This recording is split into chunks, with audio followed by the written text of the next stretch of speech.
one of my students, like he was just like this 10-year-old guy that met me in the street, was walking up with me, and this like, you know, 13, 14-year-old Israeli settler kid starts like screaming these fucking obscenities at us and throwing rocks at us. And there's a soldier sitting right there, just watching it happen. And it was actually a soldier that I'd had a pleasant conversation with the day before. I kind of just like look at him and like look at him for like a couple minutes, because we're like a little bit protected under this overhang. I'm like, what the fuck, man? Like, can you do something about this? I mean, like, not only are you a soldier, you're a fucking adult. I mean, like, can you like stop this? And the soldier kind of turns to the kids like, come on, man, come on, stop it. No, don't do that. Come on now. That's enough. That's enough. After 10 minutes, the kid goes away. I compare that to what would happen to the kid that's just sitting right next to me. If he was caught throwing a stone, he would be in jail. He would be in jail for maybe a month. Maybe his parents would have to pay some huge fine to get him out, etc. People know that they're like, you know, like that they're in a subservient position, that they're being oppressed, that they're having their rights stripped away from them. They're living under a system that gives these people rights and not them. A lot of the youth, for example, at the place when where I was in Sheikh Jarrah in East Jerusalem, a lot of them were angry as fuck. A lot of them were angry as fuck. Just like bitter and really angry. I mean, you're homeless, you're sitting on the ground, you know that your family owns land over there that you're not allowed to return to, but these people do. And these aren't even people the descendants of people that used to live in this land. There just happen to be other people that are Jewish. A lot of people are like really upset, really angry. No. And I mean, like, yeah, I'm sure if you watch your father being beat up in his own house, like, I'm sure that does things to people.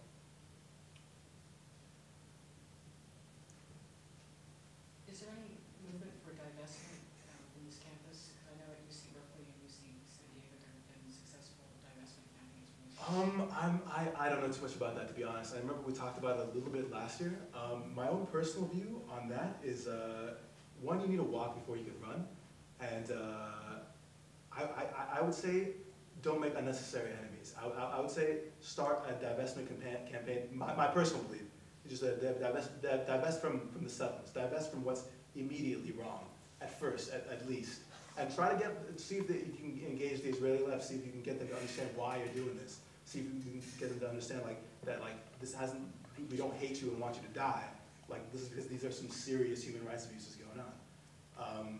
It's my own personal belief, but as far as like whether there's anything going on, Giselle would be the one to ask. We're discussing it. There's a lot of momentum going. We want to take advantage of that. And one of the things is we need a lot of manpower. And we need people that are aware of what's going on before we actually take action. So, and this is where you guys come in. If you guys get involved, if you let people know what's going on, you know, it's kind of hard to ignore it, like you said. So, I mean, next year it looks. I mean, we're really trying. So, yeah, if you want more information, there's a meantime. Yeah, man, I really want to appreciate you bringing all of this stories and experience to us. I think it's very remarkable, real things. And like, my question around the settlements and all these land grabs is that, like, I don't really, like, no matter which side it comes from, I don't really buy it when people say that these settlements are totally unrelated, like, you know, to the Israeli project. In other words, like, the settlements are, they can't be justified, you're right, off of just, you know, self-defense of ordinary Israelis. They can't. There's no security argument there. They can be justified for the overall Zionist project, which is claiming all of this land and increasingly claims religious reasons to do so. And if they couldn't be justified on the former, then the army, the Israeli soldiers, wouldn't be defending this, as you just spoke to them defending it, you know, rights for settlers and not for Palestinians who live there.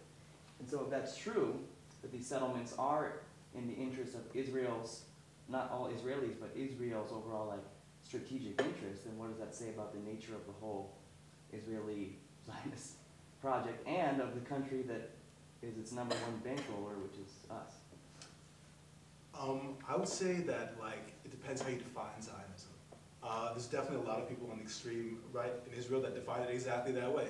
That God gave this to us, we're going to reclaim it, etc. A lot of the people that are doing the most work on, like, for example, like the group I went with, Breaking the Silence, is ex-Israeli soldiers that are speaking out about the occupation, and like from what I've seen, like raising the most awareness of anybody on this issue so far. A lot of them consider themselves to be Zionists. they just define it differently. They say, okay, we just wanted a state for our people. It doesn't, we don't have to take this land from these people, leave it to them, just give us our own state. Look, personally, like I have a lot of issues with Zionism. I'm an anti-Zionist.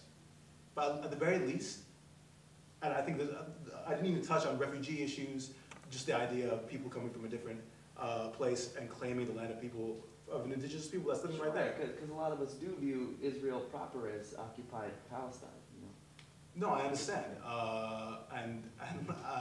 Like all I'm saying is that like, if you understand why someone has the opposite view, like, don't get me wrong, I mean like, historically, yes, it was stolen from these people in very similar ways the settlements happened in the West Bank. That's what I believe. But if you look at why someone justifies that, like for example, my roommate Oren, who was a diehard Zionist, will tell you if they didn't do that, like if they didn't kick out 700,000 people or what have you, I'm not sure you say they kicked them out, but whatever, that there would have been another 7 million people killed in another Holocaust. And that which is worse? Which is the worst evil? Look, I'm not saying I agree with it. I kind of like strongly disagree with that. All I'm saying is that like it doesn't. It's not necessarily because this person's a racist or this person's like a terrible person. I completely disagree with that, but at least I can see where he's coming from. You know what I mean? Like you can't apply that same argument to the West Bank. They needed to kick everybody out and take it when they already had their own state. Right. And I think that's the ground on which you would at least agree with a lot of Israeli people, at least on the left. Look, that's never going to get the refugees their rights. That's never going to get like, that's never going to get refugee rights. That's never going to get refugees who live in refugee camps to this day, many of whom themselves used to live in this place and were kicked out forcibly to be able to return. That's never going to accomplish that. But I think, personally, I think you have to focus on what's possible. Basically, I think the blunt truth is, those refugees are not going to be able to return to their homes inside of Israel, except by overwhelming physical force. And for better or worse, that does not exist. They don't have that power. And yeah. So I'm pretty much just focusing on like what I think is like possible to do. What I think at least even someone who is a Zionist would not support. Just to follow up, why do you think the Israeli army does defend these settlements? And I think it's this. I think there's a segment of the Israeli population, 15%, 20%, 10%, I'm not sure exactly what the number is, that strongly believes in exactly the same Zionist definition as you do. That, I'm sorry, that you were saying. That this is our land, we're going to reclaim it, and we're going to take it back.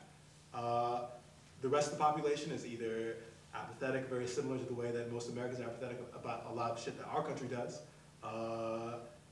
Two, don't realize the extremes to which this affects Palestinians. And three, does not understand that this is the main reason that Palestinians, that fuels the conflict. Like I was talking to my friend's roommates in Tel Aviv, like, look, we've tried everything. Israelis have tried everything. We've tried to give them peace agreements, peace deals, and they always turn it down. They always choose violence. But if you look at the facts, what I'm trying to point out is that's not true. That if you're talking all these things, yet taking yet continue expand, not just expanding settlement growth, but accelerating settlement growth, accelerating land expropriation, people are going to believe what they see. Not only that, but the peace agreements that have been put on the table by Israel are far from what I would consider fair. At least the ones that have been put on paper and published. Most of them aren't. Most of them are conveyed verbally.